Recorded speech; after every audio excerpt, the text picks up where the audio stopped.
আজকে এমন একজন ব্যক্তির কথা বলতে যাচ্ছি যিনি রাসূল করিম সাল্লাল্লাহু আলাইহি সাল্লামের দৃষ্টিতে তার সবচেয়ে কাছের এবং নিকটতম বন্ধু। তিনি হচ্ছেন সাইয়েদনা আবু বকর সিদ্দিক রাদিয়াল্লাহু তাআলা আনহু। রাসূল করিম সাল্লাল্লাহু আলাইহি সাল্লাম আবু বকর সম্পর্কে বলেছেন, আমি আল্লাহর পরে যদি কাউকে বন্ধু করে নেই তাহলে সেই ব্যক্তি হচ্ছেন আবু বকর সিদ্দিক রাদিয়াল্লাহু তাআলা আনহু।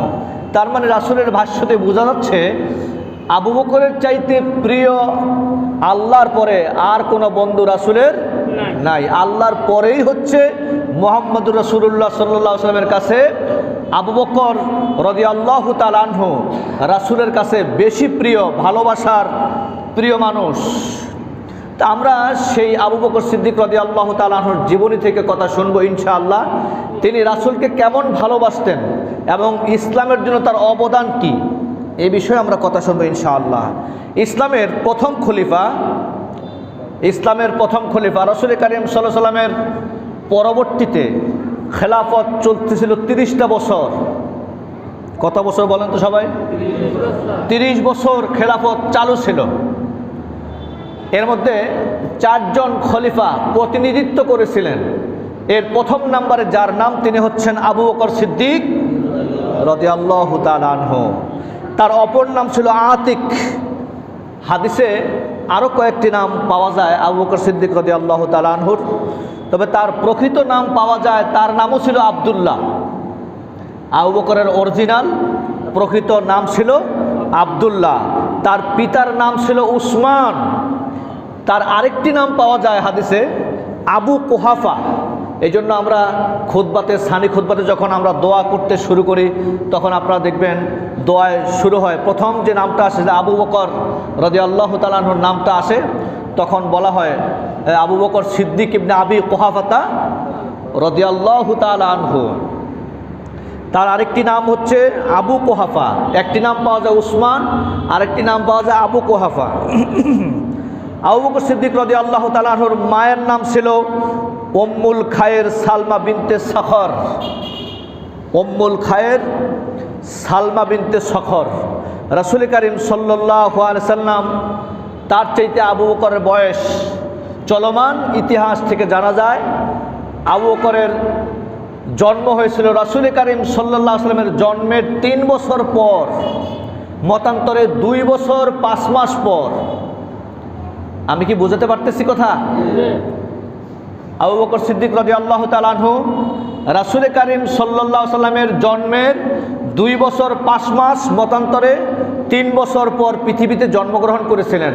আবার মৃত্যুর ক্ষেত্রে যখন তিরোধান হলো, ইহকাল ত্যাগ করে পরকালে চলে গেলেন, সেই ক্ষেত্রেও আমরা দেখলাম রাসূল করিম সাল্লাল্লাহু আলাইহি সাল্লাম যেই বছর ইন্তেকাল করেছেন তার ঠিক 2.5 বছর পর আবু বকর সিদ্দিক রাদিয়াল্লাহু তাআলা আনহু পৃথিবী থেকে বিদায় হয়ে গেছেন। তার মানে হচ্ছে দুজনের হায়াত ছিল গড় হিসাবে সমান সমান। রাসূল করিম সাল্লাল্লাহু আলাইহি সাল্লামের বয়সও ছিল 63 বছর এবং আবু বকর সিদ্দিক রাদিয়াল্লাহু তাআলা আনহুর বয়সও ছিল 63 বছর। আমরা আরও জানতে পারি আবু বকর সিদ্দিক রাদিয়াল্লাহু তাআলা সম্পর্কে, তিনি ছিলেন মক্কার ধনবান বণিকদের মধ্যে অন্যতম একজন। তার বিশাল ব্যবসা বাণিজ্য ছিল, বড়লোক ছিলেন, অনেক ধনী ব্যক্তি ছিলেন। ধনীরা সাধারণত কমই রাসূলের কাছে ঈমান গ্রহণ করেছিল। খুব কম সংখ্যক লোক প্রথম পর্যায়ে রাসূল করিম সাল্লাল্লাহু আলাইহি ওয়াসাল্লাম যখন দাওয়াত দিচ্ছিলেন, প্রথম পর্যায়ে ঈমান যারা এনেছিল তাদের মধ্যে বেশিরভাগ ছিল গরিব প্রকৃতির লোক, খেটে খাওয়া মানুষ, তারপরে অন্য কারো গোলাম, কৃতদাস, হাবশি, এই ধরনের মানুষ, খেটে খাওয়া মানুষগুলা ইসলামের সুশীতল ছায়ায় প্রথম আশ্রয় গ্রহণ করেছিলেন। ধনীদের মধ্যে সর্বপ্রথম যিনি ইসলাম কবুল করেছিলেন তিনি হচ্ছেন আবু বকর সিদ্দিক। তিনি যখন ইসলাম কবুল করেছিলেন, ইতিহাস থেকে জানা যায় তার তৎকালীন সময়ের তার সঞ্চিত ধনরাশির অ্যামাউন্ট ছিল, তার কাছে টাকা মজুদ ছিল 40,000 দিরহাম। কত হাজার দিরহাম? আবু বকর সিদ্দিক রাদিয়াল্লাহু তাআলা যখন ইসলাম গ্রহণ করেছেন রাসূলের হাতে হাত দিয়ে, তখন তার সঞ্চিত ধনরাশি ছিল 40,000 দিরহাম। ঠিক কিছুকাল পর রাসূল কারীম সাল্লাল্লাহু আলাইহি ওয়াসাল্লামের সাথে তিনি যখন হিজরত করে মক্কা থেকে মদিনায় চলে যাচ্ছেন, সবাই কি খেয়াল করতেছেন? মক্কা থেকে তখন তিনি মদিনায় চলে যাচ্ছেন, তখন তার সাথে সম্পদ ছিল মাত্র 5,000 দিরহাম, মতান্তরে 2,500 দিরহাম ওইখানে ছিল। যখন ইসলাম কবুল করতেছিলেন তখন ছিল 40,000।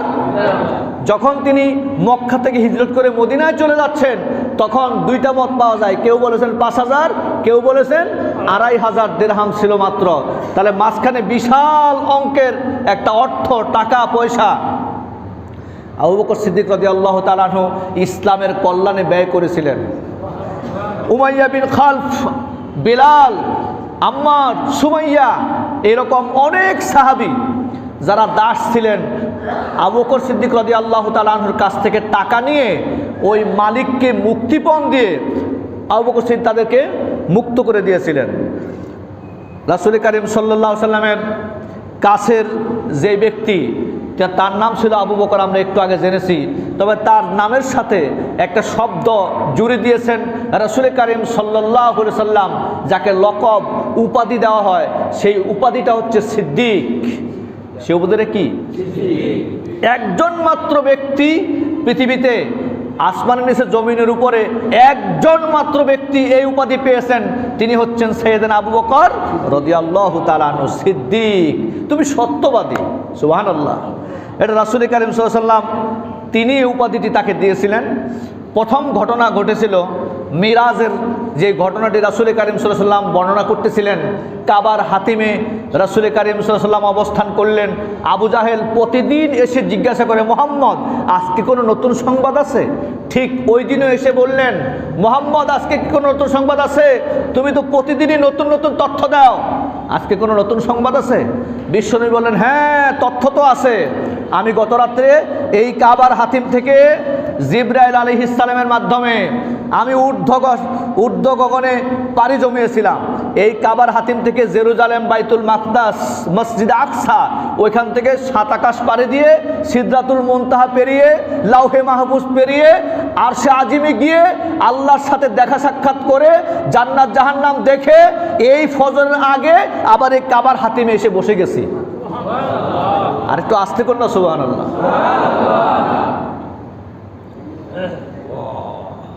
আবু জাহেল বলল, এতদিন তোমার পাগল বলতাম কিন্তু দলিল ছিল না, আজকে তুমি যা বললা এর সবটা দলিল পেয়ে গেছি, তুমি এটা বড্ড পাগল। মুহাম্মদ কন্যা সাল্লাল্লাহু আলাইহি ওয়াসাল্লাম, আরেকটা বার বলেন সাল্লাল্লাহু আলাইহি ওয়াসাল্লাম। আবু জাহেল বলতেছে, এই মুহাম্মদ তুমি যা বললে আমি এটা মানুষের সামনে বলে বলে বেড়াই? হ্যাঁ অবশ্যই বলে দাও।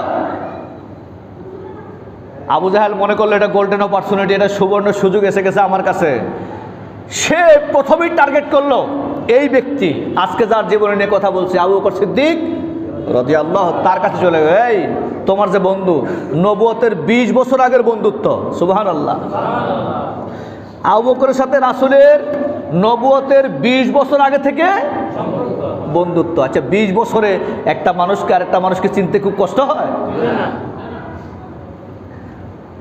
প্রিয় ভাই সব, আবু জাহেল গিয়ে যখন আবু বকর সিদ্দিক রাদিয়াল্লাহু তাআলা আনহুর কাছে ঘটনা বর্ণনা করলেন, আবু বকর সিদ্দিক ঘটনা শুনে আবু জাহেলকে প্রশ্ন ছুড়ে দিলেন, আবু জাহেল তুমি যা শোনালে আমার নবী বিশ্বনবী মুহাম্মদুর রাসূলুল্লাহ সাল্লাল্লাহু আলাইহি সাল্লাম ঠিক একই কথা বলেছেন কিনা?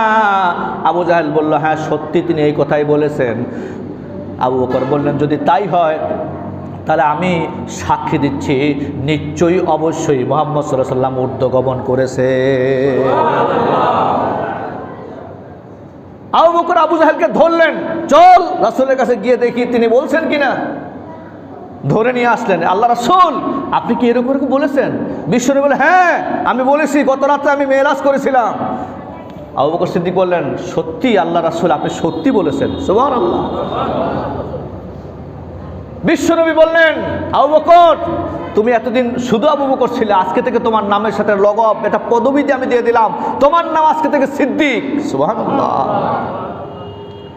দ্বিতীয় যে ঘটনাটি ঘটেছিল হুদাইবিয়ার সন্ধির সময়, হুদাইবিয়ার সন্ধি 6ষ্ঠ হিজরিতে রাসূল কারীম সাল্লাল্লাহু আলাইহি ওয়াসাল্লাম মক্কা থেকে হিজরত করে যখন মদিনায় চলে গেলেন, এর 6 বছরের মাথায় রাসূল কারীম সাল্লাল্লাহু আলাইহি ওয়াসাল্লাম মক্কায় আসবেন। কোথায় আসবেন? সবাই কি শুনতেছেন কথা? মক্কায় আসবেন ওমরা করার জন্য। তিনি হুদাইবিয়া নামক স্থানে পৌঁছে গেলেন। ওদিকে মক্কার লোকজন রেডি, রাসূল কারীম সাল্লাল্লাহু আলাইহি ওয়াসাল্লামের সাথে মারামারি করবে। ও এখান থেকে চলে গেছে, আবার আসতেছে, ওরা শায়েস্তা করা হবে ঠিক মতো। রাসূল কারীম সাল্লাল্লাহু আলাইহি ওয়াসাল্লাম বললেন, আমি তো তোমার সাথে যুদ্ধ করতে আসি নাই, আমি ওমরা করার জন্য এসেছি। আমি কাবাগর তাওয়াফ করব, অনেক দিন হলো কাবা আমি দেখি না, আমি ওমরা করার জন্য। কিছু সংখ্যক সাহাবী নিয়ে আসলেন। রাসূল কারীম সাল্লাল্লাহু আলাইহি ওয়াসাল্লামকে এখানে আটকে দেওয়া হলো যে আপনি মক্কা যেতে পারবেন না, ওমরা করতে পারবেন না। যদি করতে চান আপনি আমাদের সাথে সন্ধি চুক্তি করতে হবে। ওইদিকে ওসমানকে যে পাঠালেন খবর নিয়ে, রাসূল খবর পৌঁছাতে বলেছেন যে আমি ওমরা করতে আসছি, যুদ্ধ করতে আসি নাই। ওইদিকে ওসমানকে তারা আটকে রেখেছে আর গুজব ছড়িয়ে দিয়েছে যে ওসমানকে হত্যা করা হয়েছে। এইদিকে রাসূল কারীম সাল্লাল্লাহু আলাইহি ওয়াসাল্লাম তার সাথীদেরকে নিয়ে শপথ করলেন, আমরা ওসমান হত্যার প্রতিশোধ না নিয়ে মদিনায় ফিরে যাব না। তারা দেখলো যে অবস্থা খুব জটিল, ভয়াবহ, কঠিন। এই অবস্থা দেখে উপলব্ধি করতে পেরে তারা একটা সন্ধি করলো।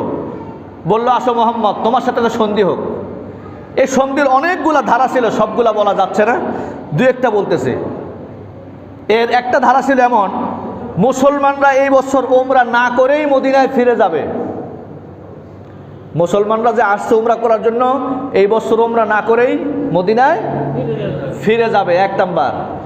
দ্বিতীয় আরেকটি শর্ত ছিল, আগামী বছর ওমরা করতে আসবে, তবে তাদেরকে গার্ড দিয়ে রাখা হবে। 3 দিনের বেশি তারা এই মক্কা অবস্থান করতে পারবে না। 3 দিনের মধ্যে তাদেরকে মক্কা ছেড়ে মদিনায় চলে যেতে হবে।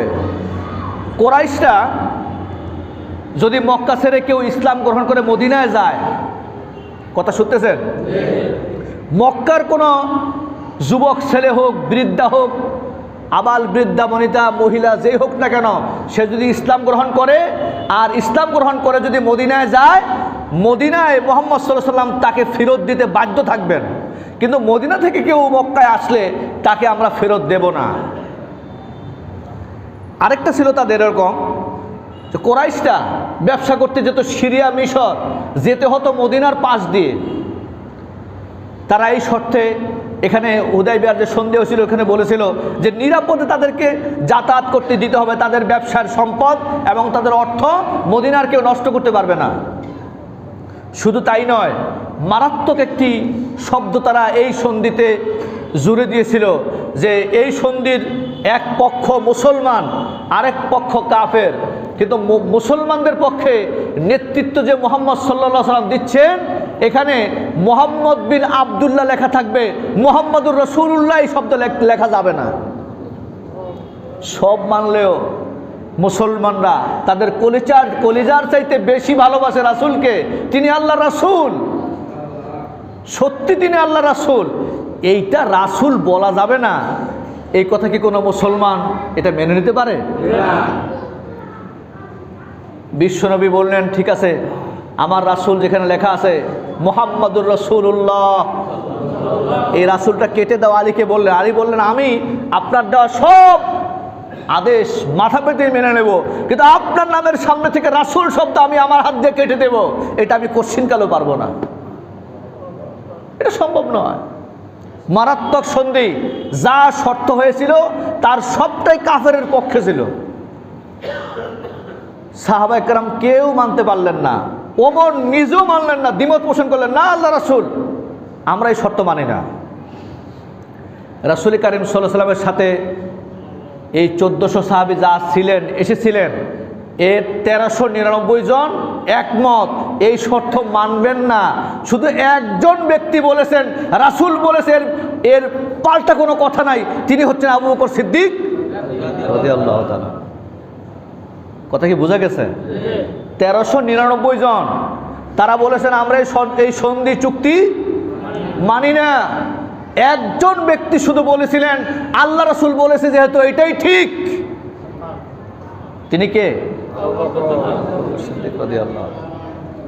শুধু তাই নয়, ঈমান আনার প্রশ্নে তিনি দ্বিমত করেন নাই।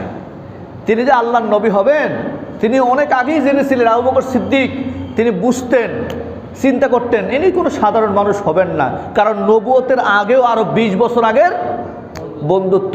একটা কোথাও যাচ্ছিলেন, রাসূল কারীম সাল্লাল্লাহু আলাইহি সাল্লাম একটি গাছের নিচে অবস্থান করতেছিলেন। ওই মুহূর্তে আবু বকর সিদ্দিক রাদিয়াল্লাহু তাআলা আনহু একজন ইহুদি পাদ্রীর সাথে কথা বলতেছিলেন। ওই পাদ্রী, খ্রিস্টান পাদ্রী, সে বলল ওই যে গাছের নিচে বসে আছে এটা কে? আবু বকর সিদ্দিক রাদিয়াল্লাহু তাআলা আনহু তিনি বললেন সে তো মুহাম্মদ ইবনে আব্দুল্লাহ। মুহাম্মদ ইবনে আব্দুল্লাহ। খ্রিস্টান পাদ্রী সে বলল তিনি তো ভবিষ্যতে নবী হবেন, তিনি তো ভবিষ্যতে, আমি তার সব চেহারা, মাথার চুল থেকে শুরু করে পায়ের তালু পর্যন্ত সবটা অবলোকন করে দেখেছি, তিনি অবশ্যই আল্লাহর নবী হবেন ভবিষ্যৎ জীবনে, এতে কোনো সন্দেহ।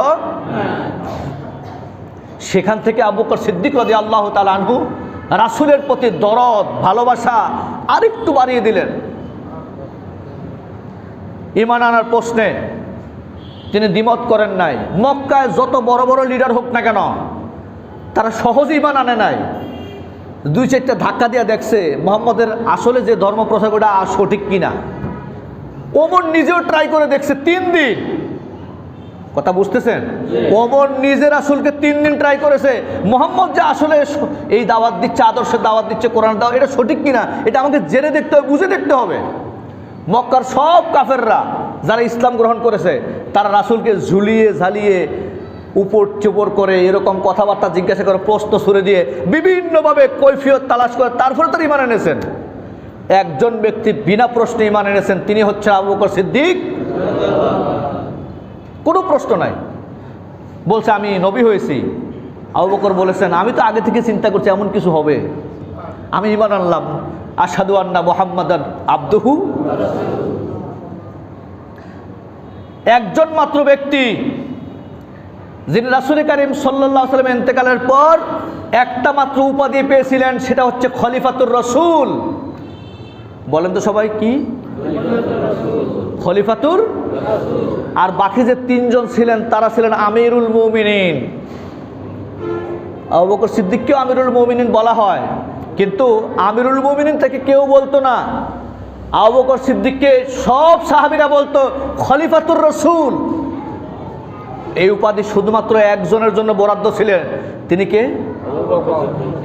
তিনি ছিলেন খলিফাতুর রাসূল। খলিফাতুর রাসূল মানে কি? রাসূলের প্রতিনিধি। সুবহানাল্লাহ। প্রিয় ভাই সব, আমরা কথা অনেক লম্বা হয়ে যাচ্ছে, এদিকে যাচ্ছি না। আমরা ইসলামের জন্য তার কি অবদান ছিল সেই বিষয়ে আমরা কথা বলবো। তার ব্যক্তিগত 2টি চরিত্র কথা বলে আমরা সামনে যাচ্ছি। 2 জন বিখ্যাত সাহাবী হযরত আবু বকর সিদ্দিক এবং ওমর ফারুক রাদিয়াল্লাহু তাআলা আনহু। এই 2 জন সম্পর্কে আমরা কম বেশি অনেকেই জেনে থাকি। বুখারীর হাদিস নাম্বার 4274 একটি হাদিস আমি এখানে কোট করেছি। এই 2 জন সাহাবী একটা কথা বলতেছিলেন, আবু বকর সিদ্দিক এবং ওমর ফারুক রাদিয়াল্লাহু তাআলা আনহু। কথার এক পর্যায়ে আবু বকর সিদ্দিক রাদিয়াল্লাহু তাআলা একটি কথা বললেন এমন যেটা ওমর পছন্দ করলেন না।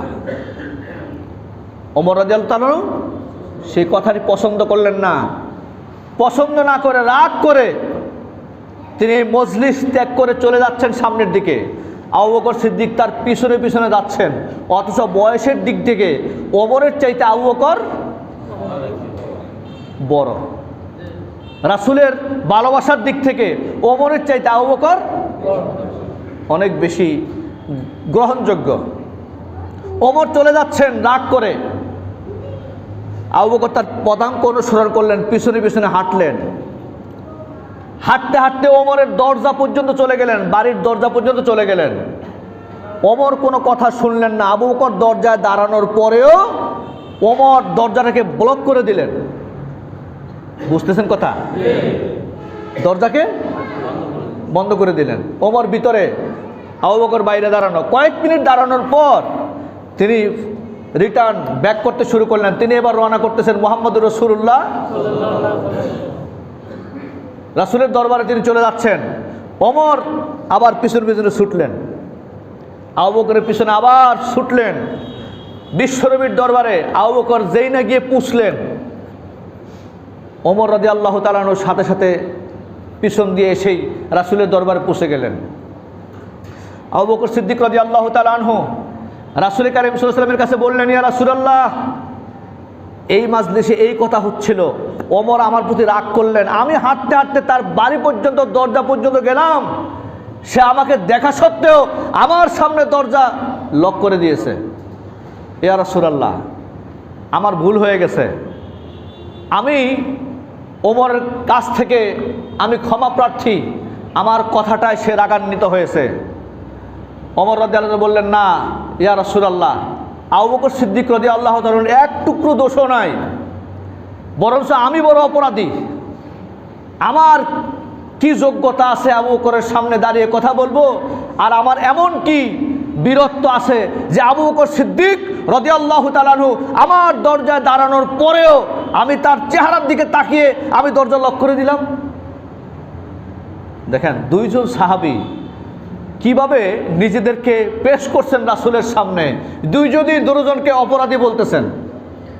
আবু বকর বলতেছেন আমি অপরাধী, আমি তার সামনে কথা বলা ঠিক হয় নাই। আর ওমর বলতেছেন আমার এমন কি যোগ্যতা আছে যে আমি আবু বকরকে আমার দরজার সামনে দেখেও আমি দরজা লক করে দিলাম, এমন কি যোগ্যতা আমার আছে?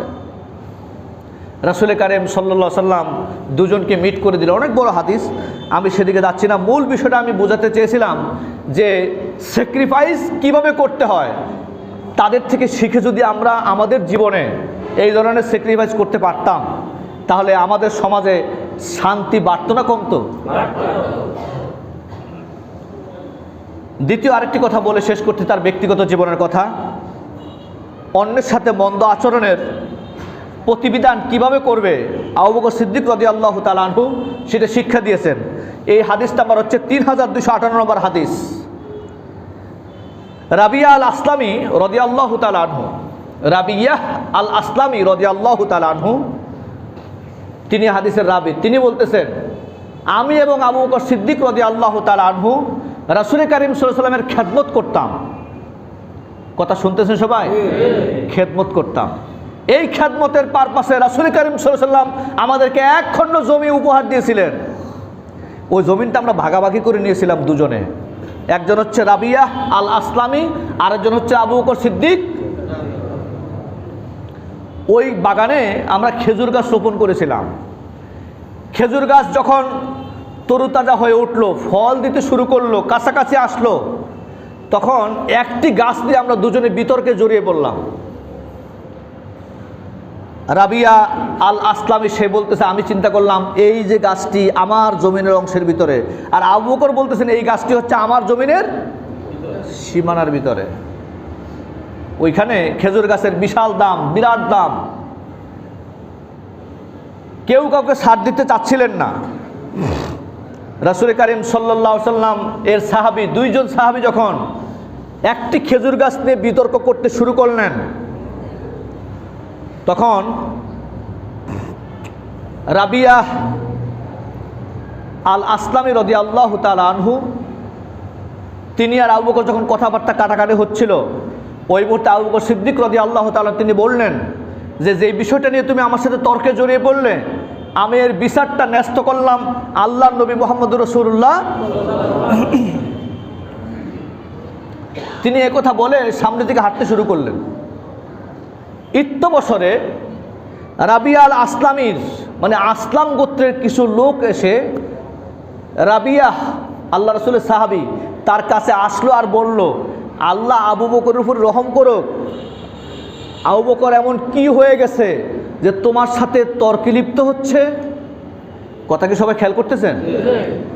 রাবিয়া আল আসলামীর জাতির লোক, গোত্রের লোক রাবিয়াকে বলতেছে আবু বকর তোমার সাথে তর্কে লিপ্ত হচ্ছে, এমন কি হইল? এমন কি হইল আবু বকরের? তার প্রতি আল্লাহ রহম করুক। রাবিয়া আল আসলামী, তিনি তার জাতির লোককে বললেন, এই কথা সাবধানে বলো, তোমরা কি জানো এই আবু বকর কে? তোমরা কি জানো আবু বকর হচ্ছেন সেই ব্যক্তি যিনি বর্তমান যুগের, বর্তমান সময়ের মুসলমানদের মধ্যে সবচেয়ে সেরা, শ্রেষ্ঠ। এতক্ষণ কিছু দুইজনে ঝগড়া করছিল, কি নিয়া? কথা বলেন না, কি নিয়া? একটা খেজুর গাছ নিয়া। যখন তার জাতির লোকেরা তাকে পুশিং দিতে শুরু করলো, কথা বোঝেন না, ও পাম দেয়, পাম দেয়, যাতে করে ঝগড়াটা একটু, ওরে কথা কয় না, ঝগড়াটা একটু বাড়ে। উল্টা রাবিয়া আল আসলামী তিনি বললেন, এই সাবধানে কথা বলো, কার ব্যাপারে তোমরা কথা বলতেছো? তুমি কি জানো উনি কে? উনি হচ্ছেন বর্তমান সময়ের মুসলমানদের মধ্যে সবচেয়ে শ্রেষ্ঠ, যাকে আল্লাহ রাসূল সবচেয়ে বেশি ভালোবাসেন। তোমরা যে আমাকে পুশিং দিচ্ছ, পাম দিচ্ছ, এটা আবু বকর যদি একবার নজর করে আমাকে, আমার দিকে দেখে, আর তোমরা আমাকে পাম দিতেছো আমি যেন ফুলে যাই, এটা আবু বকর যদি দেখে, তাহলে আবু বকর নিশ্চিত এই বিষয়টা আল্লাহ রাসূলকে জানাবে, আর আল্লাহ রাসূল আমার প্রতি ক্ষিপ্ত হবে। আর আল্লাহ রাসূল যদি রাগান্বিত হয়, তাহলে আল্লাহ আমার প্রতি রাগান্বিত হয়ে যাবে, আর আমি রাবিয়া তো ধ্বংস হয়ে যাব। তোমরা কি বলতেছো এটা? রাবিয়া আল আসলামের এই বক্তব্য শুনে আসলাম গোত্রের লোকজন বলল যে, তাহলে আপনি কি বলতে চান, আমরা কি করব? বলতেছে, তোমরা যেখান থেকে আসছিলা সেখানে ফিরে যাও। কথা কি বোঝা যায়?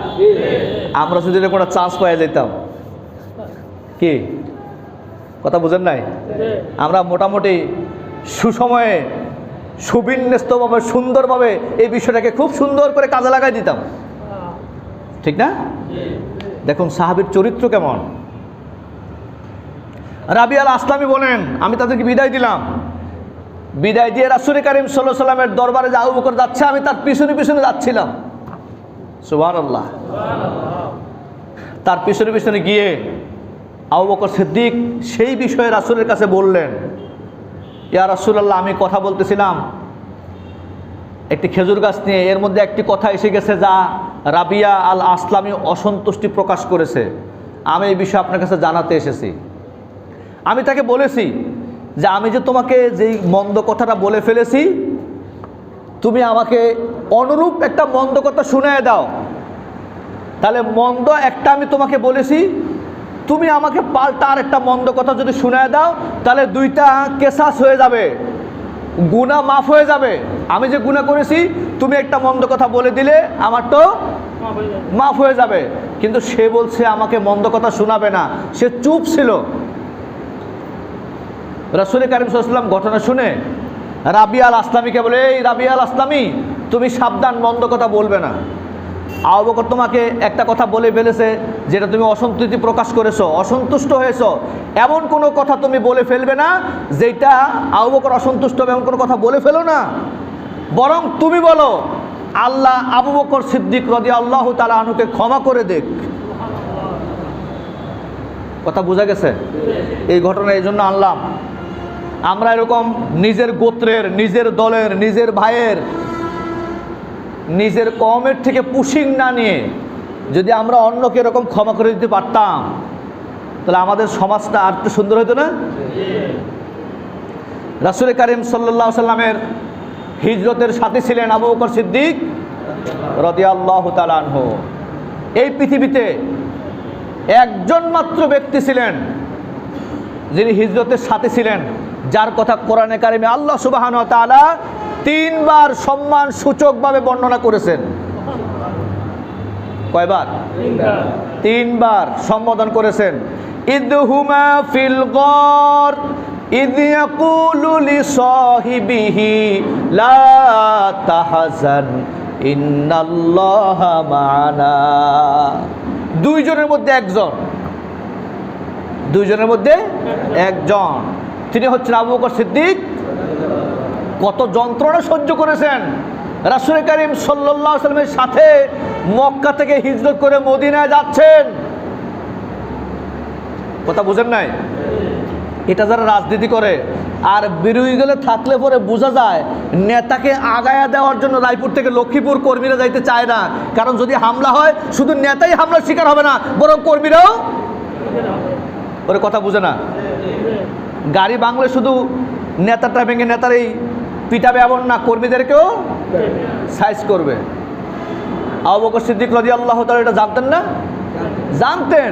যেখানে যেখানে দারুন নদওয়া থেকে ঘোষণাই হয়েছিল মুহাম্মদের কল্লা মানে গর্দান, মুহাম্মদের গর্দান যে এনে দিতে পারবে, জীবিত হোক মৃত হোক অথবা মরা লাশ দরকার নাই, শুধু গর্দানটা এনে দিতে পারবে যে তাকে 100 লাল উট পুরস্কার দেওয়া হবে।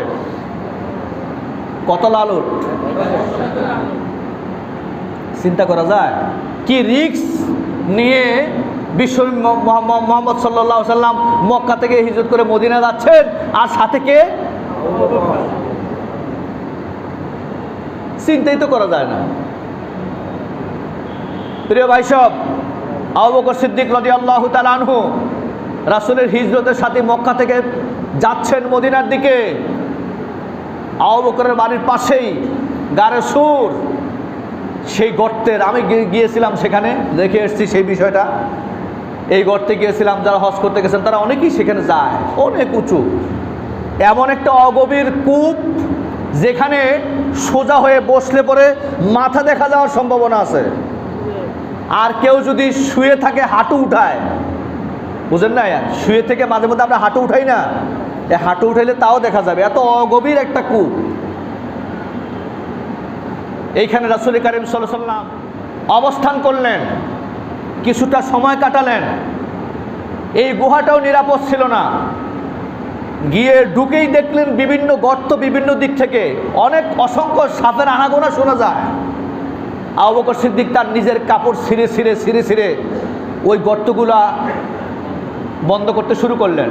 একটা গর্ত বাকি ছিল, কিচ্ছু নাই, নিজের পাওটা দিয়ে চেপে ধরেছেন। এই ঘটনা বলার উদ্দেশ্য না, উদ্দেশ্য আরেক জায়গায়। রাসূলের প্রতি কি ভালোবাসা তার! সাপ ঠিক মতোই ওইখানে গিয়ে তার পায়ে আক্রমণ করলো, সবল মেরে দিল। বিষের যন্ত্রণায় পুরো শরীর থরথর করছিল, রক্তগুলা বিষাক্ত হয়ে যাচ্ছিল। আবু বকর সিদ্দিক রাদিয়াল্লাহু তাআলার কোলেই রানের উপরে উরুর উপরে মাথা রেখে রাসূল কারীম সাল্লাল্লাহু আলাইহি ওয়াসাল্লাম বিশ্রাম করছিলেন। আবু বকরের চোখের পানি রাসূল কারীম সাল্লাল্লাহু আলাইহি ওয়াসাল্লামের চেহারা স্পর্শ করছিল। রাসূল হঠাৎ তন্দ্রাচ্ছন্নতা ভেঙ্গে উঠে বসলেন। আবু বকর, তোমার চোখে পানি কেন? এত দূর রাস্তা পাড়ি দেব, আর গত রাত্রে বের হয়ে আজকে এখনই তোমার চোখে পানি? বাড়ি আর সংসারের কথা বুঝি মনে পড়ে গেছে? তোমার ছেলে সন্তানের কথা বুঝি মনে পড়ে গেছে? তোমার ব্যবসায়িক সম্পদের কথা বুঝি মনে পড়ে গেছে? আবু বকর সিদ্দিক বলেন, না ইয়া রাসূলুল্লাহ, আমার এর কিচ্ছুই মনে পড়ে নাই। আমি কাঁদতেছি বিষের যন্ত্রণায়। কিসের বিষ? আমাকে সাপে দংশন করেছে। রাসূল কারীম সাল্লাল্লাহু আলাইহি ওয়াসাল্লাম নিজের থুতু মোবারক পায়ে লাগায় দিলেন। আবু বকর ভালো হয়ে গেলেন। বললেন যে তুমি এর আগে বলো নাই কেন? ইয়া রাসূলুল্লাহ, আপনাকে আমি এত ভালোবাসি, আপনি ঘুমিয়ে আছেন আর বিষের যন্ত্রণায় আমার রক্ত জ্বলতেছে, আমি আপনাকে ঘুম থেকে জাগিয়ে উঠাবো, এইটুকু সাহস হিম্মত আমার নাই। ইয়া রাসূলুল্লাহ, এটা তো মাত্র সাপের যন্ত্রণা, তাও আঘাত করেছে আমার পায়ে।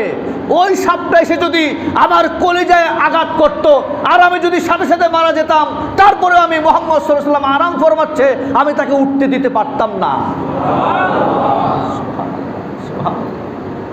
কি ভালোবাসা ছিল রাসূল কারীম সাল্লাল্লাহু আলাইহি ওয়াসাল্লামের জন্য তাদের। প্রিয় ভাই সব, অপরদিকে তাদেরকে নিয়ে আবু বকর আর বিশ্বনবী যখন মদিনার পানে ছুটলেন, ইতিমধ্যে সুরাকা নামে একটা লোক, যোদ্ধা, যোদ্ধা, সে রাসূলের পিছনে পিছনে দাওয়া করলো এবং পেয়েও গেল। আবু বকর এবং রাসূল কারীম সাল্লাল্লাহু আলাইহি ওয়াসাল্লামকে পেয়ে বসলো। প্রথম সাক্ষাৎ। 100 লাল উট দারুন নদওয়ার মন্ত্রী পরিষদের সিদ্ধান্ত দিয়েছে। মক্কার দারুন নদওয়ার নাম হচ্ছে, মন্ত্রী পরিষদের নাম হচ্ছে দারুন নদওয়া। সেখানে সিদ্ধান্ত দেওয়া হয়েছে মুহাম্মদ সাল্লাল্লাহু আলাইহি ওয়াসাল্লামকে জীবিত হোক আর মৃত হোক, তার লাশ হোক আর দেহ হোক, যাই আনতে পারবে 100 উট দেবে, 100 লাল উট। সোরাকা চিন্তা করলো এই অপরচুনিটি, এই সুবর্ণ সুযোগ কি আর ছাড়া যায়? তিনি ছুটলেন ঘোড়া নিয়ে। প্রথম সাক্ষাতেই ধরবেন ভাব। এই মুহূর্তে সোরাকার ঘোড়া পাথরের সাথে ধাক্কা খেয়ে নিচে পড়ে গেল। সে নিচ থেকে উঠতে সব কিছু গুছিয়ে আবার রওনা করতে বেশ সময় লেগে গেল। বিশ্বনবী ইত্যবসরে আরও কিছু দূর এগিয়ে গেলেন।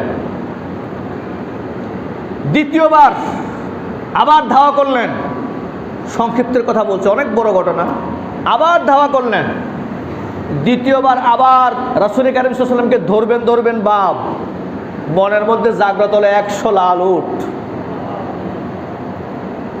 ধরবেন বাপ, এই অবস্থা ধরেও ফেললেন। ধরবেন এই অবস্থায়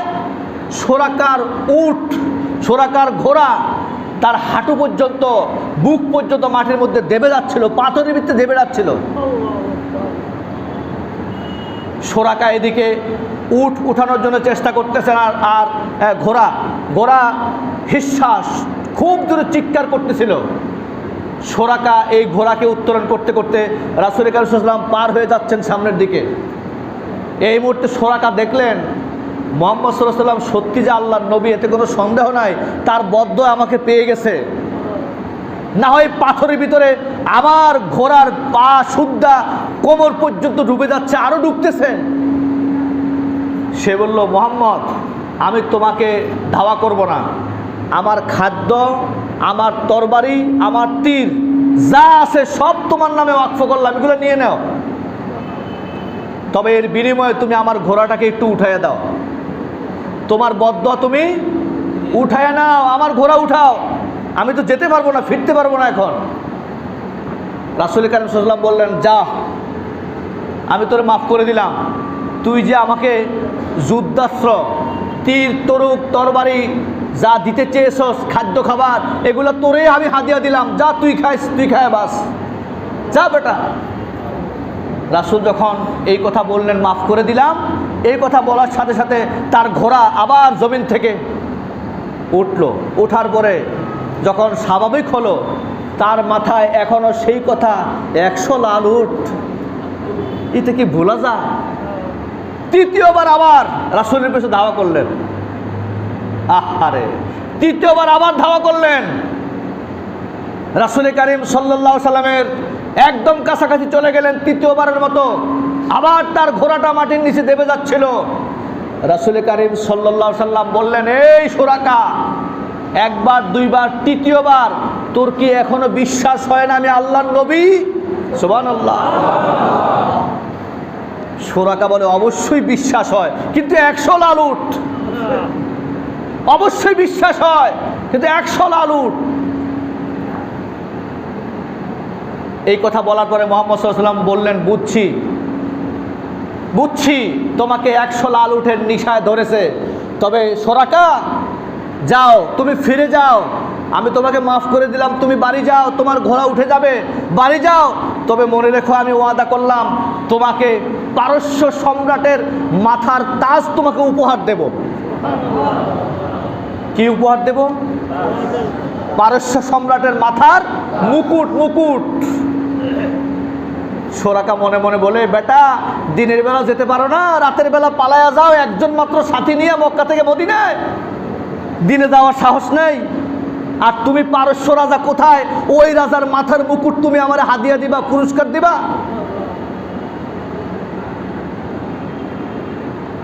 বললে, যা, আমি ওয়াদা দিলাম, দেব। সোরাকা দেখলেন আর যায় লাভ নাই, 3 বারে ব্যর্থ। তিনি চলে গেলেন বাড়ির দিকে। পরবর্তীতে ইতিহাস প্রমাণ করেছে রাসূল কারীম সাল্লাল্লাহু আলাইহি ওয়াসাল্লাম তার প্রতি ঈমান এনেছিল এই সোরাকা। পরবর্তীতে ঈমান এনেছিল। মদিনার জীবনে পারস্যের সাথে যখন বিশ্বনবীর যুদ্ধ হয়েছিল, রোমানদের সাথে বিশ্বনবীর যে যুদ্ধ হয়েছিল, ওই যুদ্ধে গনিমতের মাল হিসাবে সেই পারস্য বাদশার মাথার তাজটাও এসেছিল। সুবহানাল্লাহ। রাসূল মসজিদে নববীর সামনে বসা সব গনিমতের মাল এসে রাসূলের সামনে হাজির। আল্লাহ রাসূল নিজের হাতে ধরে পারস্য রাজার সেই সম্রাটের মুকুটটা নিজ হাতে উঁচু করে দেয়, সোরাকা ধরো, আমি ওয়াদা করেছিলাম তোমাকে মুকুট দেবে, এই নেও তোমারটা। প্রিয় ভাই সব, আবু বকরের জীবনে থেকে অনেক কথা বলার ছিল, বলতে পারলাম না, সময় অনেক পেরিয়ে গেছে। আল্লাহ তৌফিক দিলে আবার পরবর্তী বলবো ইনশাআল্লাহ। ওমা তৌফিক ইল্লা বিল্লাহ। যারা সুন্নত পড়েননি সুন্নত পড়ে নেন।